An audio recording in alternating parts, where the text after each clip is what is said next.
Welcome to Madlit Musings, the podcast where you get to eavesdrop on your favorite authors without getting caught. I've been stoked to have authors like Angela Hunt, Bill Myers, Nicole Deese, Tessa Afshar, comedian Bob Smiley, and more on the show, and this year I have another great lineup of storytellers and truth-sayers. If you love to eavesdrop at coffee shops like I do, this is the podcast for you. It's where we get real, we get tough, we laugh, and we might even cry. It's where we meet authors on a different level, where every story and podcast episode has its own heartbeat. So hang out with me today. I'm Jaime Jo Wright, your host at Madlit Musings. This is your podcast for real chats with real authors about real life. Hi everyone, it is Jaime Jo Wright here at Madlit Musings. And I have Cara Putman with me today, and we've already been talking for like an hour, I think. Definitely. It's been a good long time, which is great. It's been great. We've just been catching up on book stuff, and we decided now is the time to hit record because we have a very special book to talk about today. Yes, The Accused. Cara's holding it up. If you're listening to this, go over to the YouTube channel and look at it because the cover is killer. It is. They did such a good job with it. They did an awesome job. So the book title is The Accused, and this is book 2 of the Secrets to Keep series that you've got coming. And the first book was The Vanished. The Vanished. And that's a great cover too. Look at that. So all about art and law and all the fun stuff. Art and law, and then we have The Accused, which is kind of a carryover. So you've got some cameo characters in this one, correct? And then that's right. You Absolutely. could read this one on its own, although you're going to get a much fuller experience if you read The Vanished first, correct? Yeah. So I always try to write the books so that if you pick up one without having read any of the others, you're going to get a full, rich story. Yeah. But if you've read the others, you're going to be able to see, what's happened in prior characters' lives. And you get kind of that fun, so this is what they're up to. And this is what's happening now. But as a reader, I always like being able to get a full, complete story in a book without being like, okay, now I feel like if there's a cliffhanger at the end of one book and the next book isn't out, that always frustrates me. Right. But I do love some of that, like what I would call an Easter egg or a carryover experience. Yeah. Well, and it's nice too when you read, because I've accidentally picked up like a book 2 or book 3 that was in a set. And a couple times I picked them up going, I feel like I'm missing information. Like you start the story and you're missing something. And so you don't quite understand what's going on. So I like that you're standing on their own. So frustrating as a reader. And so then as the author, trying to make sure you put just enough in so that readers who are picking up a book that may be out of sequence in a series have enough that they don't feel lost, but that you're not slowing down the pacing or the storytelling for people who have been reading in sequence and in order. That's part of the challenge, is to get that dialed in at just the right level. Yeah. Oh, that's so cool. So we'll talk about The Accused, but before we do that, congratulations. You just recently were awarded a seriously large award that you do need to brag about. I'm going to ask you to explain it because I'll mess it up. Okay. Well, and it is kind of fun. So if you're watching behind me, there are some balloons because I'm recording this in my day job office. So what's really kind of fun and sweet about the timing of all of this is I write, and this is, I think, my 42nd book that's releasing, The Accused, but I also teach full-time at a Big Ten university. And so in The Accused, the heroine, Margot, is a university professor.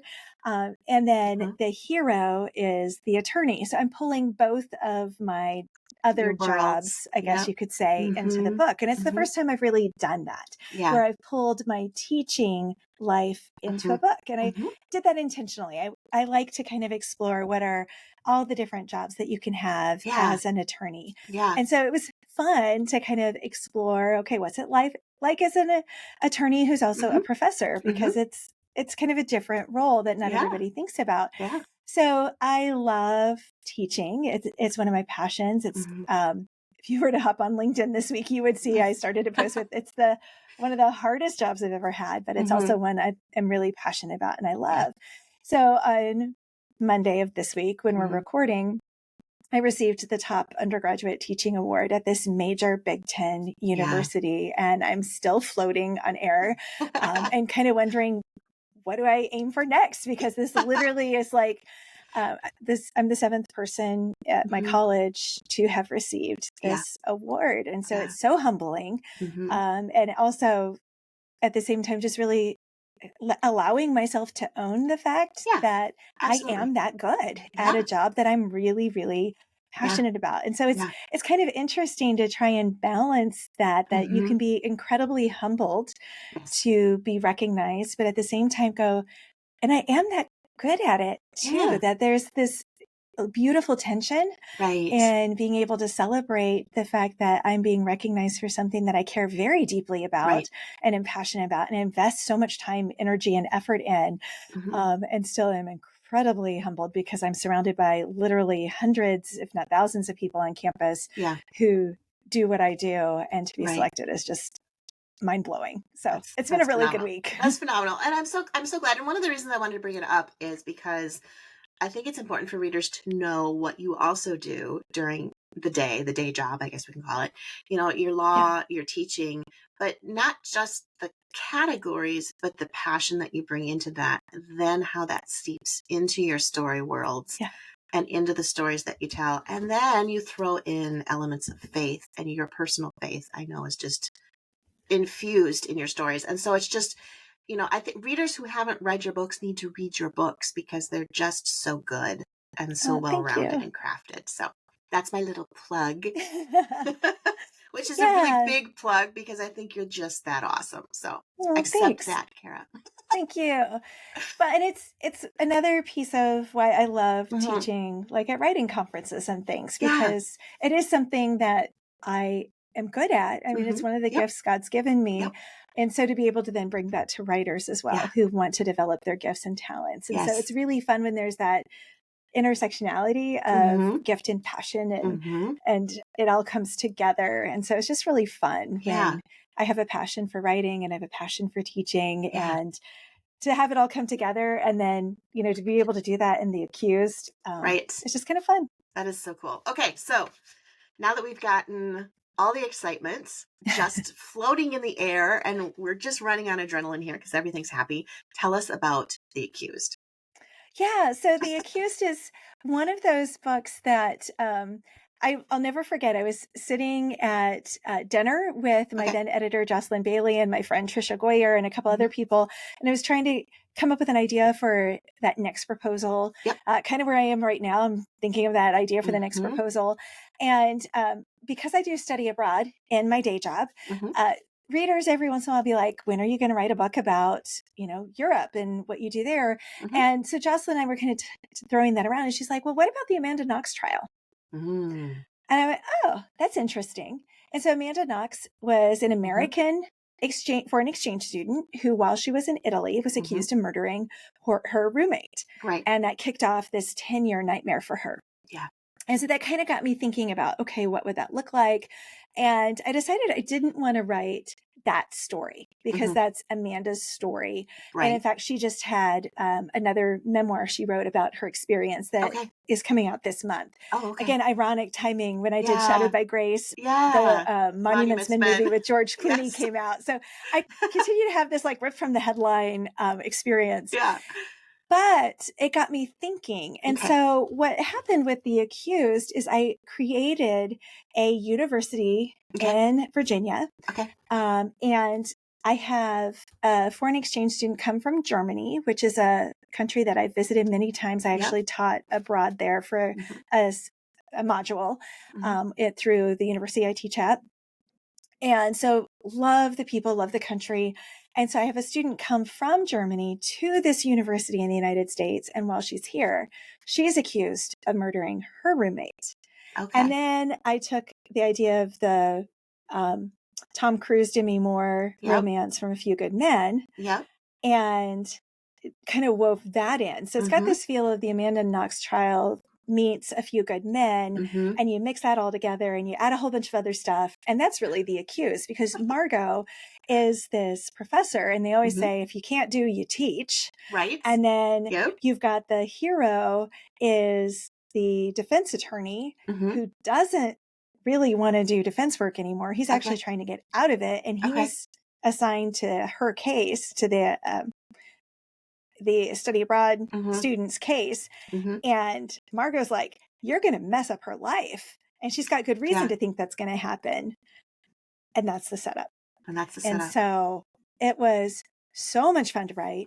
And because it's an actual trial, because it's the whole situation, it's so tightly plotted because you have everything has to happen in a precise order because there are rules of procedure that there's criminal procedure and things have to happen in a certain order. And then you've got all the evidence and all the investigation. And so it was so much fun. I say this is my most John Grisham-esque Lisa Scotolini type of book because it literally is the trial.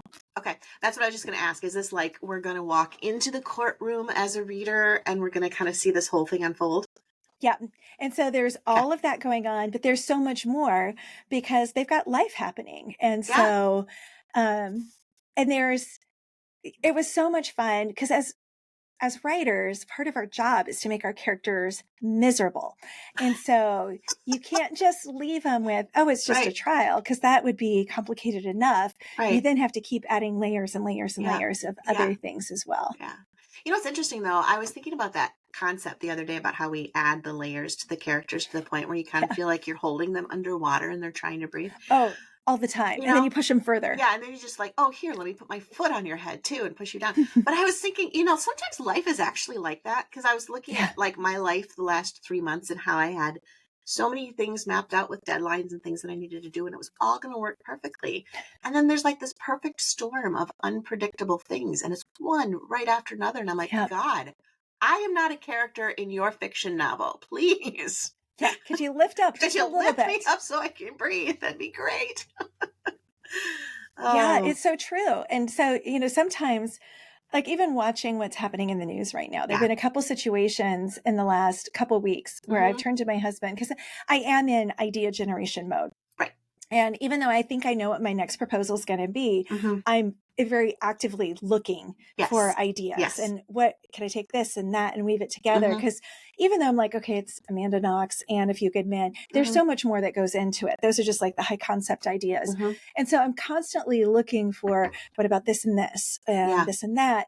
And I'm like, if I took this that just happened to an editor, they would have said, no, that's too unrealistic. And I'm like, but this just happened. Right. And so even today, if I took that scenario and I made that part of a book, I don't think they would let me leave it in.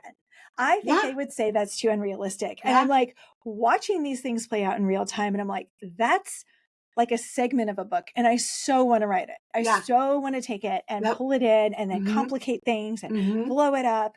And so I don't know. We'll see. I don't know. I totally get what you're saying. And it's funny too, because with my books, a lot of them come from the past and then they crisscross to the present.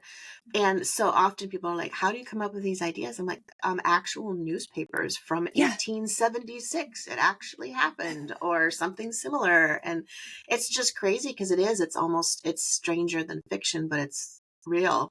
And then, well, and it's like, even as we're talking, I'm like, okay, so this situation just happened. And I bet I could find something really similar in the 1940s or 1950s. And I bet I could do a dual timeline and I could do this and we could do all these similarities. And people think something like this has never happened before. And I'm like, I guarantee you a situation very similar to this happened in the 30s, 40s, or 50s. And I could find it. And I bet I could find 3 of them and it could be a quadruple timeline. Because why do dual timeline? Why do you could do 3? Everybody's doing that. So why not make it even more difficult for myself and make a quadruple timeline? I know. Yeah, I just finished oh goodness gracious. She wrote The Clockmaker's Daughter, Kate Morton. The Briar Club? Yes. And, oh my gosh. And I finished The Clockmaker's Daughter and then I finished The Distant Hours. And I'm like, the amount of points of views in that story and the jumping from this year to that year to but it made so much sense. Yeah. And I was thinking of Kate Quinn. I was thinking of the Briar Club. Yes. But yes, Kate Morton is fabulous. Yes. And yes, the number of perspectives she has. They're almost impossible to follow as an audiobook because there's so many of them. And that's how I was listening. I was listening on audio and I'm like, okay, stop. I have to go back. Where was that? Okay, now I know who I am. Okay, this is good. Yeah, exactly. Because you're just like, and then I get them in paper and they're so thick. I know. I don't have time to sit down and read that. I know. I got all of her books in paperback because I'm like, I just want the books. Yeah. And the there's covers are gorgeous. and the covers are gorgeous. And I'm thinking, some of these days I want to just sit down and immerse myself in actually reading and not listening. And then I looked and they're so thick. I'm like, and that day will come when I retire. So for now, we're going to get the audiobook too. Yeah. Yep. I hear you. Yep. I hear you. Yeah. But like my husband always says too, with stories and bringing it back to fiction, he always goes, well, Jaime, I know you think you've got this amazing treasure that you've discovered this happened before. He goes, but Christ, the Bible says there's nothing new under the sun. Nothing's new. Everything's a repeat because humanity and mankind tends to repeat the same offenses from years to years. And, that's why they say try and learn from history because it repeats itself. It repeats itself. Let's try not to recreate Rome. That would be good. Yeah, no kidding. But no kidding. Yeah, it's speaking of Rome. Yeah, I'll be going there this summer with my family. Right. And we're going to go. I need to get the tickets, but the plan is to go to Nero's Golden Palace. Ooh. And there's something about being there. And I'm like, I really don't want to repeat that because he was not a good guy. No, he was not. And so we're going to take like extended family there. And I'm like, I want them to catch. He was not a good guy. Right. And, lighting people on fire for entertainment is not a good guy. While you're having a picnic. Yeah. It's just, and yet there are times that I'm like, but if we don't go and see those places and we don't go and forcibly remind ourselves, it's so easy to get caught in the lie that everything that's happening today has never happened before. Right. It's all new. Right. It's all novel. Right. And it's all worse than it's ever been. And I'm like, but it's not. It's not. It's not. If you know your history, like the media is not any worse than it was. They were called muckrakers because they were terrible. Right. And so it's just kind of, it's cyclical. Everything is cyclical. Yep. Absolutely. Absolutely. It's funny that you mentioned Nero's Golden Palace too, because I just did a recording for a podcast yesterday with Angela Hunt. And she was talking about Nero's Golden Palace on the podcast. So it is a neat place. It is. So. Sounds amazing. Yeah. I've been to Rome, but I wasn't there. And I need to go back to Rome for just that. Rome is always worth the second, third, fourth, fifth visit. Yeah. So my husband's not keen on my idea that we're retiring to Rome. He's more of a stay at home in the woods kind of guy. And I'm like, no. We'll be living in Rome someday, honey. Just get used to the idea. The pasta. Oh, the espresso. Okay. Anyway, back to your book, because we have just gone all over the place. But that's one of the fun things about the podcast is, we could just talk about whatever we want, right? Exactly. Yeah. So, okay, for the listeners that are listening that are like, okay, the story sounds interesting, but is there romance? Are there relationships? Take us a little bit there. Of course. So the thing that's fun about this one is it's more of an enemies to lovers romance, which is why I was kind of playing with the idea of that whole a few good men kind of dynamic, because I haven't usually done that. It's been more of we might have had a past and then life has separated us and now we've come back together. Because that's the thing I write a lot of romantic suspense where there's that really tight time frame. Right. And so I'm like, it has to be realistic. I'm really big on romance has to feel realistic. So for the most part, I'm like, people don't meet and fall in love in 2 weeks. And then we're going to spend the rest of our lives together. Right. Some people have that experience, but most of us, it's going to be a longer build. And so this one was fun to play with that dynamic of that push-pull tension of, I hate you. I think you're just awful. And then you're like, wait a second, do I really hate you?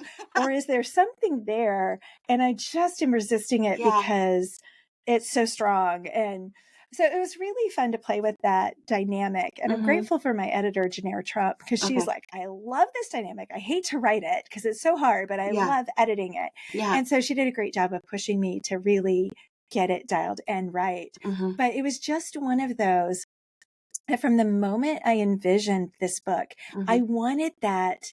And I can't remember the names of the characters, which is why I keep going Demi Moore, Tom Cruise. But I wanted that character dynamic that they had in A Few Good Men, where she was like, I am fighting for this sailor.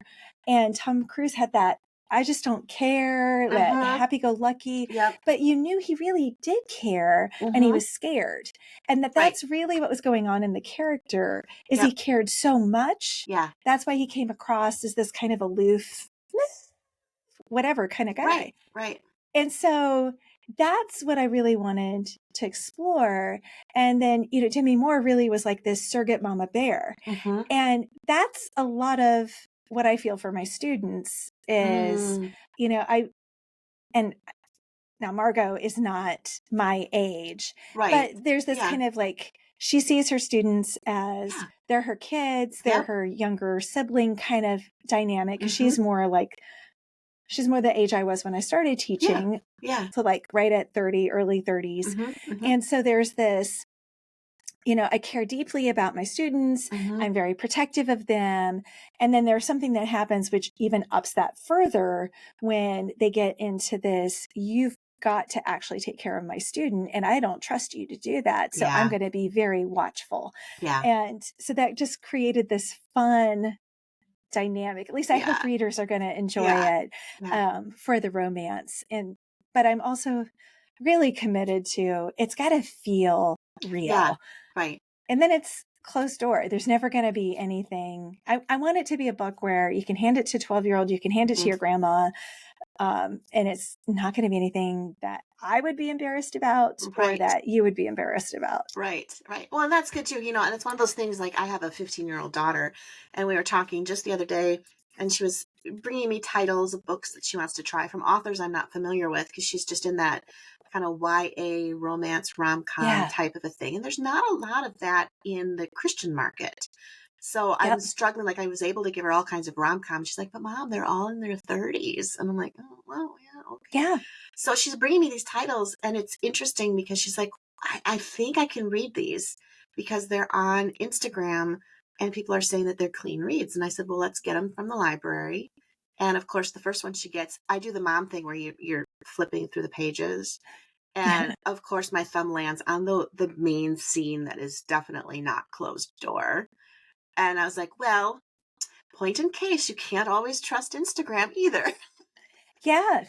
So, but that's one of the things, even with this podcast, is wanting to be able to bring on authors that I'm excited about. And I also feel like if a mom's listening, they can be like, oh, honey, you would like that book. Just go get it. You can trust what Cara writes. Yeah. Well, and I remember very much, my youngest daughter is 16. Okay. My other daughter's 24 now. Mm-hmm. And I would always be reaching out to like Jenny Jones and folks like that going, I've got these girls who are reading so fast. And, there are, like, my 16-year-old has read all of the Becky Wade books 15 times. And, there's, but there's also, those are older too. And, but I don't want to write YA. Yeah. I've got one book that has she was still in high school and he was an adult, but it was World War II. Right. And I got slammed a couple of times. So I've even considered, do I change that? But I'm like, but at the time it was what it was. That was okay. Yeah. And so, but would I want my high school senior going out with an older guy? No, probably not. It's one of those that it's just tough to find, because you can't read as fast as your kids are all the time. No. And so trying to find those good books. Although, has she read Sarah Arthur yet? Once a Queen. I don't think so. I just read that one, and it was so good, and my daughter's reading it right now. Okay. Once a Queen by Sarah Arthur. Okay. We'll check write that one down. Okay, I'm writing that down right now. Awesome. So it's slightly fantasy, but, and I'm not a big fantasy person. And then, of course, Lisa Berggren's River of Time series. Those are great. Those are really good those are books. awesome. She has a new one coming out this month, and I can't wait. She does. It's exciting.